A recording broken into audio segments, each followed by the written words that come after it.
Haleluya. Bwana Yesu asifiwe. Mpendwa Bwana wa Mungu, pia wewe unanitazama. Mimi kwa majina ninaitwa mtumishi wa Mungu mpendwa Bwana. Ninakupenda sana katika Yesu Kristo. Leo nimeamua niseme nao mpendwa unanitazama hapa. Inawezekana unapitia hali ambayo inakufanya usielewe kwenye maisha yako.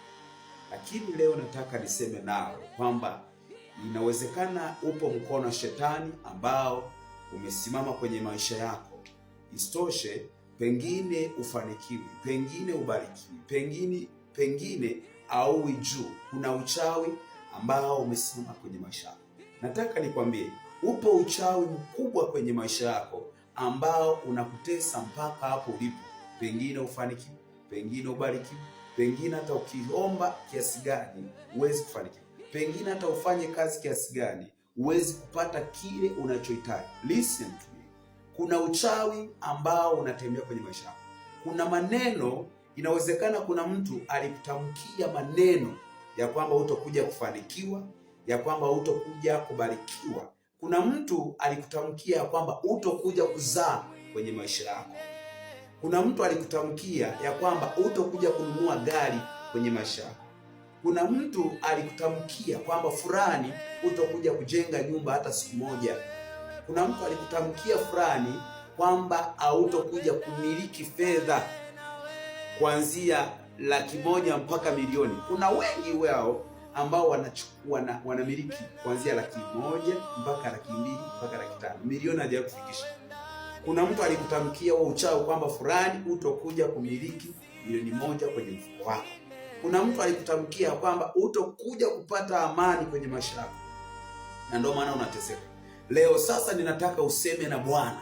Umwambie Bwana, kila maneno yote yaliyonuiwa juu yangu, pengine wachawi, pengine ndugu zangu, pengine wazazi wangu, haya tunayaita maneno ya laana, yamenuiwa kwenye maisha yako ya kwamba usifikie malengo yako. Neno ndo uchawi mkubwa.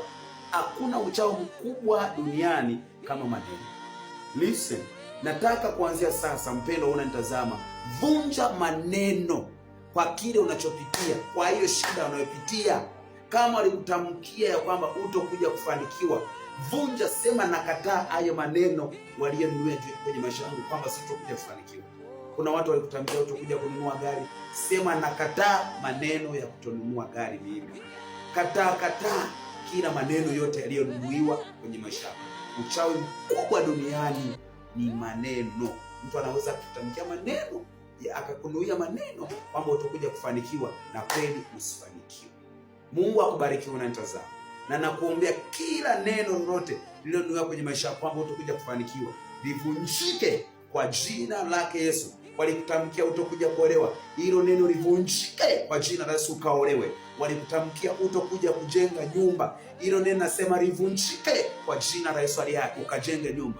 Walikutamkia utokuja kuolewa, hilo neno livunjike kwa jina la Yesu ukaolewe. Walikutamkia kwamba utokuja kuwa juu, hayo maneno yavunjike kwa jina la Yesu uwe juu. Walikutamkia utokuja kumiliki pesa kuanzia 100,000 mpaka milioni, hayo maneno nasema yavunjike kwa jina la Yesu. Umiliki milioni 1 mpaka hata milioni 100 mpaka hata milioni 200 kwa jina la Yesu. Walisema hutokuja kuwa mtu mkubwa, ninavunja hayo maneno yasikufuatie tena, ukawa mtu mkubwa na washangae katika jina la Yesu. Kataa maneno yote yanayokufuatilia. Kama umeelewa na umeamini, andika amina pale na ubarikiwe kwa jina la Yesu.